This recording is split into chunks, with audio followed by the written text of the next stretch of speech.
안녕하세요, 자토TV입니다. 반갑습니다. 오늘은 자전거 토크렌치 사용법에 대해서 알아볼 건데요. 토크렌치의 기본적인 사용법과 그리고 토크렌치가 없을 때 간단하게 사용할 수 있는 방법에 대해서 알려드리도록 하겠습니다.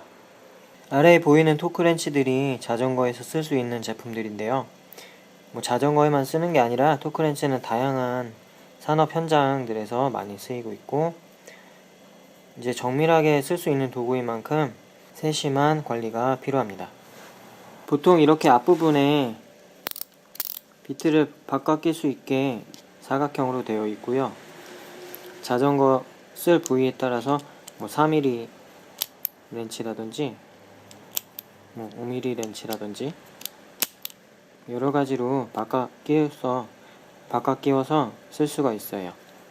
그리고 토크 조절은 이 아래쪽 다이얼을 통해서 조절을 할 수가 있는데, 이 제품 같은 경우에는 3Nm에서 15Nm까지 범위로 사용을 할 수 있어서 자전거의 조립에 사용하기에 적합한 토크렌치입니다. 지금은 기본 3N에 가 있고요. 만약에 5N으로 바꾼다고 하면 아래 다이얼을 이렇게 돌려주시면 5N으로 바뀌었죠. 보시면 다이얼에 0.4씩 표기가 돼 있어서 이런 식으로 바꿀 수 있어요. 그리고 토크를 어떻게 조절하는지는 자전거를 조일 부분을 찾아보시면 이런 식으로 4Nm라고 표기가 되어 있는데, 다른 걸 한번 보여드릴게요. 맥스 7Nm라고 되어 있죠. 이 두 가지 표기 방법에 조금 차이가 있어요. 이 4Nm라는 거는 4Nm 정도에서 체결이 된다는 말이고요. 그리고 이렇게 맥스 최대 수치가 7Nm라는 거는 7Nm 이상으로는 토크를 주지 말라는 소리거든요. 이 맥스 토크와 일반적인 이런 차이는 잘 알아두셔야 될 것 같아요. 보통은 맥스가 안 써 있어도 이 써 있는 수치 이상으로는 올리지 않는 게 좋아요. 만약에 이렇게 4Nm로 조이게 된다면 이 토크렌치도 4Nm로 세팅을 해주시고요. 잡는 손잡이는 이렇게 아랫부분을 잡으셔야 돼요.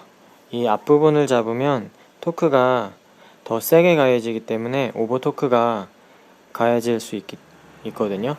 이렇게 잡아주고 돌리면 토크가 더 돌아가죠. 이거는 지금 4Nm 이하로 세팅이 되어 있는 상태고, 더 돌리면 보여드릴게요. 다시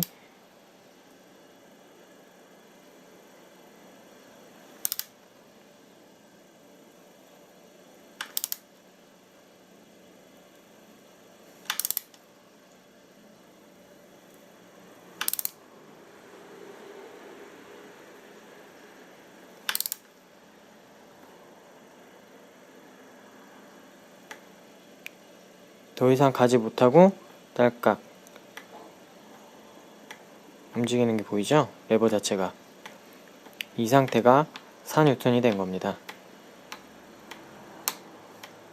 이 상태에서 더 돌려버리면 4Nm 이상으로 오버토크가 들어가기 시작하는 거예요. 여기서 멈춰줍니다. 네. 그러면 정확하게 4Nm로 이 볼트의 토크가 조여진 거예요. 그리고 만약에 집에서 안장을 교체하고 싶은데 15V 높이를 바꾸고 싶거나, 그런데 집에 토크렌치가 없는 경우가 많을 거예요. 그런데 내 자전거는 알루미늄이 아니고 카본일 경우에 토크에 좀 더 예민해지게 되는데, 이럴 경우에는 토크렌치 없이 할 수 있는 방법이 하나 있거든요. 제가 다시 알려드릴게요. 여러분들 많이 쓰시는 이 Y자형 육각 렌치거든요. 4mm, 5mm, 6mm 이렇게 세 가지로 돼 있어서 자전거 조립하거나 분리하고 할 때 가장 많이 쓰죠. 방법은 어떤 거냐면 이 C포스트 부분에 이런 식으로 내가 알 수 있는 방향으로 이렇게 그리고 만약에 안장을 높이를 바꾼다 그러면 위치에서 반 바퀴 한 바퀴 돌렸죠. 그리고 안장이 움직이려면 또 더 돌려야 될 수도 있어요. 그러면은 한 바퀴 반, 두 바퀴.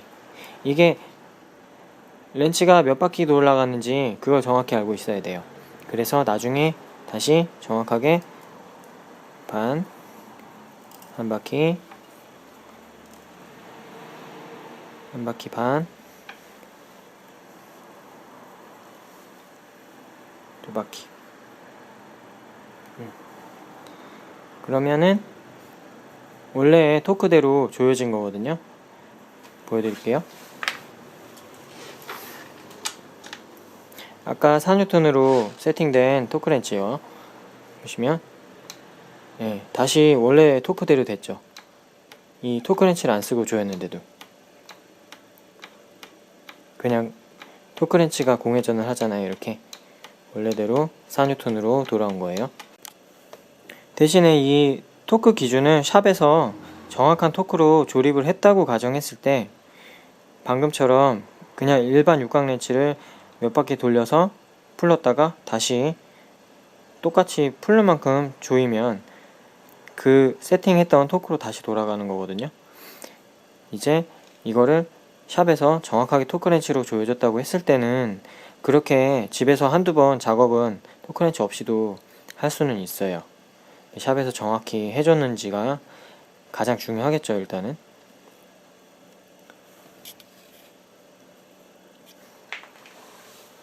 그리고 이렇게 풀렸다가 조였다가 한두 번은 할 수 있는데 여러 번을 하시면 이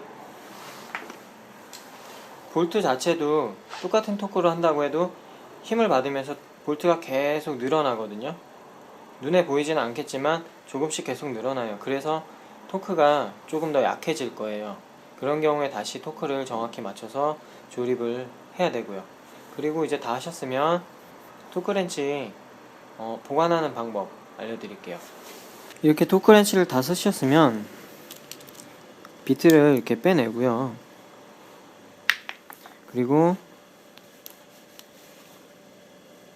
아까 토크가 이 제품 같은 경우에는 3에서 15N이라고 했죠. 이런 이제 안내 문구를 보면은 알 수 있는데 보관하는 방법은 보시면 이 토크를 이렇게 완전히 다 풀어버리는 게 아니고요. 보시면 이 토크렌치는 3Nm가 가장 적은 힘이거든요. 이 토크렌치를 보관하실 때는 이렇게 가장 낮은 토크에 토크렌치를 맞춰 놓고서 그리고서 보관을 하시는 거예요. 그리고 아무데나 보관하지 마시고 원래 있던 케이스에 이렇게 보관을 해서 똑바로 놓는 게 중요하고요. 이 간단하게 토크렌치 사용법에 대해서 알아봤는데 토크렌치는 자전거 카본, 특히 카본을 조립할 때 중요하게 쓰이는 장치니까 잘 알아두셨다가 유용하게 사용하시길 바라고요. 올바르게 공구를 사용하는 것이 자전거를 완벽하게 조립하는 첫걸음입니다. 오늘 영상은 여기까지 하겠습니다. 감사합니다.